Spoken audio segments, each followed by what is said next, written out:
Hello everyone. आज हम cardiac cycle पढ़ने वाले हैं। तो कार्डियक साइकिल की डेफिनेशन क्या है? Electrical and mechanical cardiac event that occur from the beginning of one heart beat to the beginning of the next heart beat, या फिर electromechanical event during one heart beat.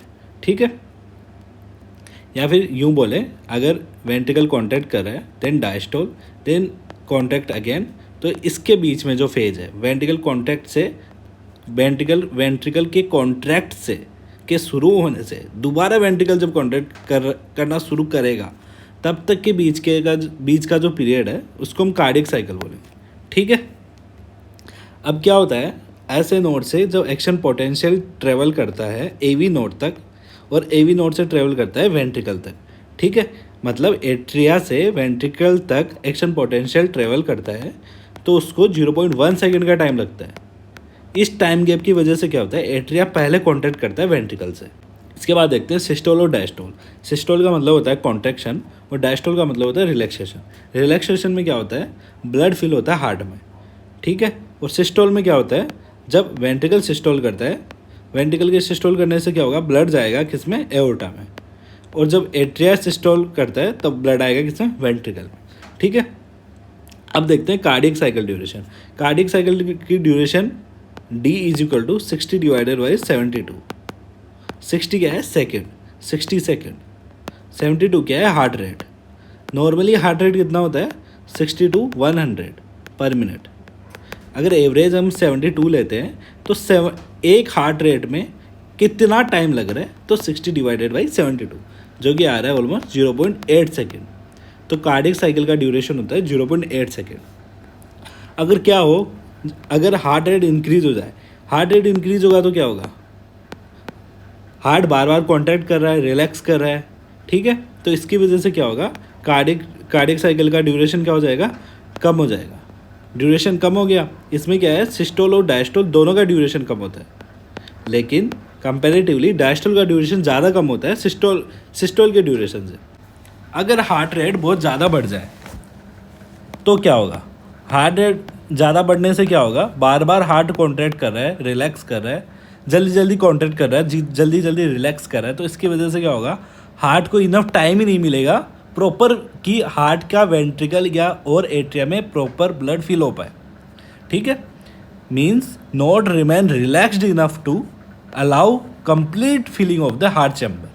ठीक है, heart बार बार contract कर रहा है, बार बार relax कर रहा है, अच्छे से रिलैक्स ही नहीं हो पा रहा, तो ब्लड आ ही नहीं पा रहा हार्ट के अंदर। ठीक है, अब आगे देखते हैं वेंट्रिकल और एट्रिया में सिस्टोल डायस्टोल का ड्यूरेशन कितना होता है। Systolic duration 0.3 second, 0.5 second in ventricle, and for atria systolic duration is 0.1 second and diastolic 0.7 second. ठीक है, अब नॉर्मली एट्रिया क्या है, सिस्टोलिक 0.1 सेकेंड है और almost time atria diastole phase में रहता है। तो हम जो कार्डियक साइकिल जनरली पढ़ते हैं वो वेंट्रिकल की टर्म में पढ़ते हैं। ठीक है, अब हम पढ़ते हैं कार्डियक साइकिल की फेजेज। तो इसमें 5 फेज है, protodiastole, isovolumetric relaxation, first rapid filling phase, diastasis, last rapid filling phase, और सिस्टोल में है 3 phase, isovolumetric contraction, rapid ejection and slow ejection. अब इसको हम 1 by 1 देखते हैं। प्रोटोडायस्टोल का क्या मतलब होता है, प्रोटोडायस्टोल का मतलब है कि वेंट्रिकल क्या हुआ, कॉन्ट्रैक्ट कर रहा है, वेंट्रिकल ने कॉन्ट्रैक्ट किया, अब क्या कर रहा है, वेंट्रिकल डायस्टोल में चला गया। इस बीच में जो टाइम लगा, वेंट्रिकल कॉन्ट्रैक्शन एंड हो गया और वेंट्रिकल डायस्टोल स्टार्ट हुआ, इसके बीच में जो टाइम पीरियड है, जो बीच में टाइम लग गया, उस फेज को हम बोलते हैं प्रोटोडायस्टोल। ठीक है, ये हो गई फर्स्ट स्टेप। इसके बाद में क्या है, आइसोवॉल्यूमेट्रिक रिलैक्सेशन। सेकंड क्या है, आइसोवॉल्यूमेट्रिक रिलैक्सेशन, IVR। ये 5 स्टेप है, ये हम 1 by 1 एक बार देख लेते हैं। आइसोवॉल्यूमेट्रिक रिलैक्सेशन का क्या मतलब हुआ, ये हम क्या पढ़ रहे हैं, डायस्टोल पढ़ रहे हैं। डायस्टोल में पहला क्या है, प्रोटोडायस्टोल, दूसरा क्या है, आइसोवॉल्यूमेट्रिक रिलैक्सेशन। आइसोवॉल्यूमेट्रिक रिलैक्सेशन में क्या होगा, अब पहले हार्ट कॉन्ट्रैक्ट कर चुका था, अब प्रोटोडायस्टोल हो चुका है। अब क्या हुआ आइसोवोल्यूमेट्रिक रिलैक्सेशन में, यहाँ पे जो सेमिल्यूनर वाल है वो क्लोज्ड है, एबी वाल है वो भी क्लोज्ड है। अब आइसोवोल्यूमेट्रिक रिलैक्सेशन, आइसो मतलब सेम, वॉल्यूम और रिलैक्सेशन मतलब प्रेशर डिक्रीज। ठीक है, आइसोवोल्यूमेट्रिक रिलैक्सेशन का मतलब ही यही है कि वॉल्यूम तो सेम है लेकिन प्रेशर डिक्रीज हो रहा है। ठीक है, आइसोवोल्यूमेट्रिक रिलैक्सेशन में क्या होता है, सेम वॉल्यूम रहेगा, प्रेशर डिक्रीज होते होते होते होते कहाँ तक चला जाएगा, जीरो हो जाएगा। वेंट्रिकल का प्रेशर गिरते गिरते जीरो तक चला जाएगा।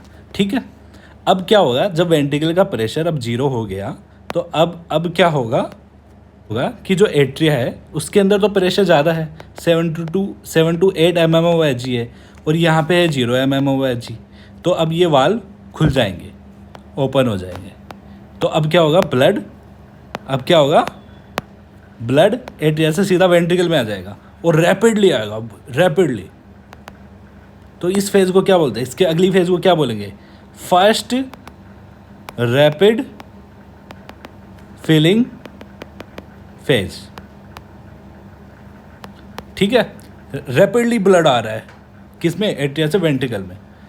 अब क्या होगा, अब ये एट्रिया से वेंट्रिकल में जो ब्लड आया, तो धीरे धीरे जब एट्रिया से वेंट्रिकल में जब ब्लड आएगा तो अब वेंट्रिकल का प्रेशर क्या होगा, बढ़ेगा, और एट्रिया का प्रेशर क्या होगा, कम होगा। इस वजह से क्या होगा, अब इनका प्रेशर डिफरेंस है वो अब धीरे धीरे कम होता जाएगा। प्रेशर डिफरेंस धीरे धीरे कम होगा तो इनकी जो वेलोसिटी है, अब जो वेलोसिटी है ब्लड की एट्रिया से वेंट्रिकल में आने की, वो भी अब कम हो जाएगी। ठीक है, अब वेलोसिटी कम हो गई तो उसी फेज को हम क्या बोलते हैं, डायस्टेसिस। अब प्रेशर डिफरेंस धीरे धीरे कम हो रहा है, तो अब प्रेशर डिफरेंस फाइनली कितना हो गया, जीरो हो गया at the end of diastasis phase. Diastasis phase को और क्या बोलते हैं, स्लो फिलिंग।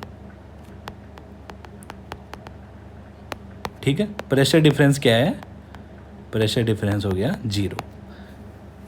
अब है प्रेशर डिफरेंस जब जीरो हो गया तो क्या होगा, तो ब्लड ना तो अब ब्लड एट्रिया से वेंट्रिकल में नहीं जा रहा, लेकिन क्या होता है, इसके जस्ट बाद एट्रिया कॉन्ट्रैक्ट कर जाता है। अब एट्रिया कॉन्ट्रैक्ट करने से क्या हुआ, यहाँ का प्रेशर फिर बढ़ गया, तो ब्लड वापस से एट्रिया से कहाँ जाएगा, वेंट्रिकल में। ठीक है, ये पांच फेज है जो कि डायस्टोल को बताती है। अब इनको 1 by 1 दोबारा देखते हैं। डायस्टोल का मतलब होता है, क्या होता है डायस्टोल का मतलब, वेंट्रिकल फिलिंग। ठीक है, इसमें 3 फेज, इसकी 2 फेज तो हमने देखी, प्रोटोडायस्टोल, आइसोवोल्यूमेट्रिक रिलैक्सेशन, और 3 फेज इसके बाद में, first rapid filling phase, slow filling and atria contract. जो दोनों फेज है इसमें कुल मिला के 70 to 80% ब्लड एट्रिया से वेंट्रिकल में जाता है, और उसके बाद जब एट्रिया कॉन्ट्रैक्ट करता है, जिसको हम लास्ट रैपिड फिलिंग फेज भी बोलते हैं, इसमें 20 to 30% ब्लड एट्रिया से वेंट्रिकल में आता है। तो ये दोनों जो फेज है इसमें क्या हो रहा है, पैसिव फिलिंग हो रही है, और इसमें क्योंकि एट्रिया कॉन्ट्रैक्ट कर रहा है तो इसमें क्या है, एक्टिव फिलिंग हो रही है, active filling of blood in ventricle. Okay, अब हम नेक्स्ट देखते हैं ये तो हमने देखा डायस्टोल। इसके बाद हम इसकी स्टेज 1 by 1 देख रहे हैं। आइसोवोल्यूमेट्रिक रिलैक्सेशन, इसमें क्या है, no change in ventricle pressure, rapid fall in ventricle pressure. ठीक है, इसमें फर्स्ट हाफ में क्या आएगी, S2, सेकेंड हार्ट साउंड आएगी। सेकेंड हार्ट साउंड क्यों आएगी, क्योंकि सेकेंड हार्ट साउंड क्यों आ रही है, सेकेंड हार्ट साउंड क्यों आती है, जब सेमिल्यूनर वाल्व क्लोज होते हैं तब।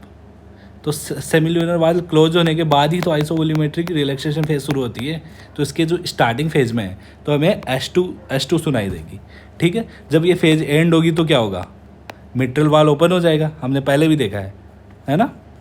तो मिट्रल वाल्व ओपन हो जाएगा और एंड में क्या होगा, 0 mmHg प्रेशर हो जाएगा। ठीक है, अगर हम इसको हार्ट रेट के टर्म में डिनोट करें तो S1 है, S2 है, सेमिल्यूनर वाल्व क्लोज होने की वजह से। इसकी नेक्स्ट क्या है, आइसोवोल्यूमेट्रिक रिलैक्सेशन इस फेज पे। इसके बाद फर्स्ट रैपिड फिलिंग फेज है, 7 to 80 mmHg एट्रिया का प्रेशर है, और वेंट्रिकल में 0 mmHg है, तो 70% ब्लड एट्रिया से वेंट्रिकल में चला गया।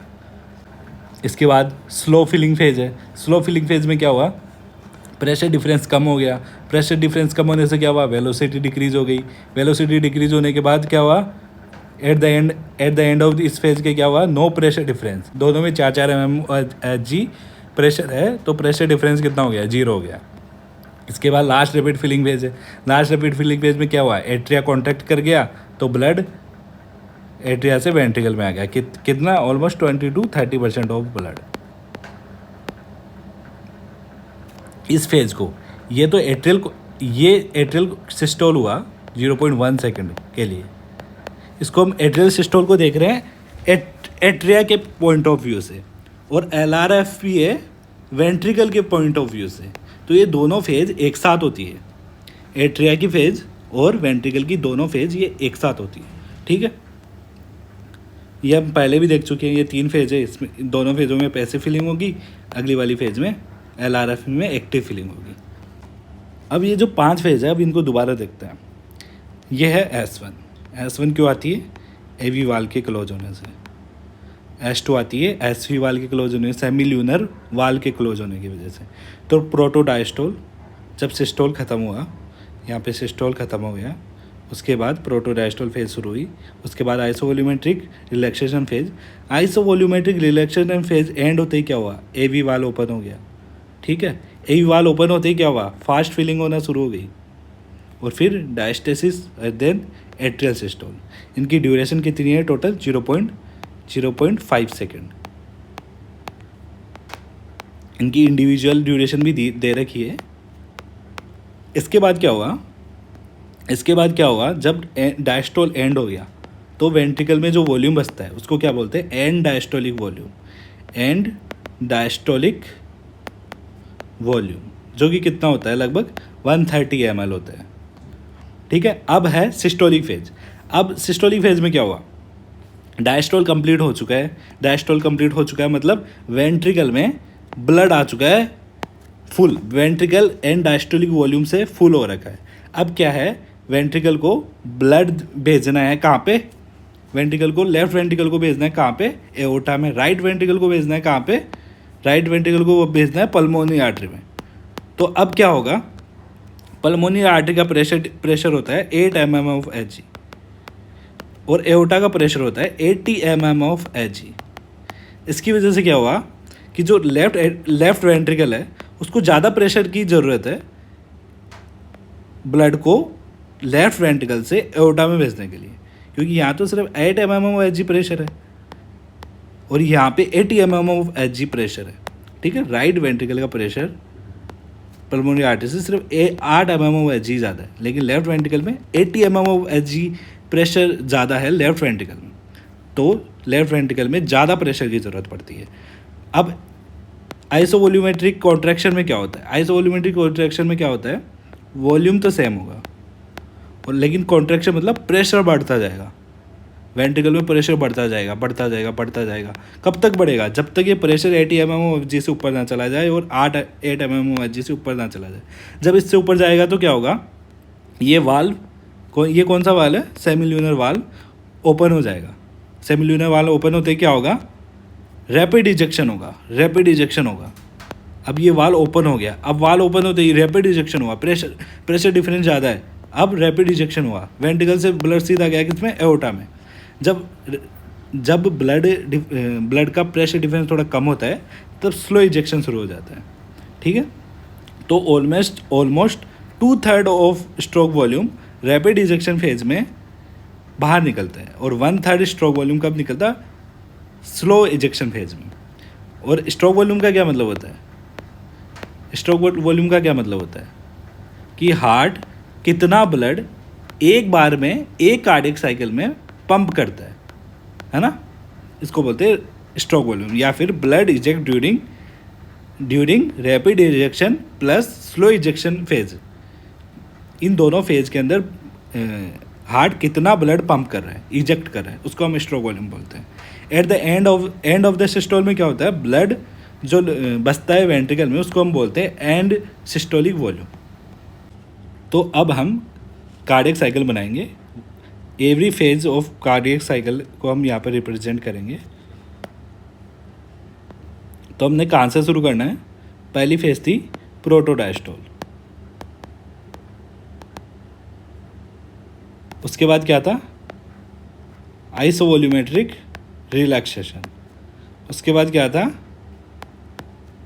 फर्स्ट रैपिड फिलिंग फेज, उसके बाद डायस्टेसिस, उसके बाद क्या था?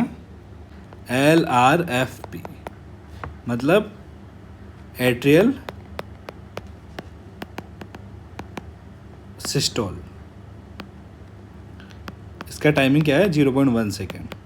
और एट्रिया बाकी टाइम पे क्या कर रहा है? बाकी टाइम पे एट्रिया क्या है? डायस्टोल में है, एट्रियल डायस्टोल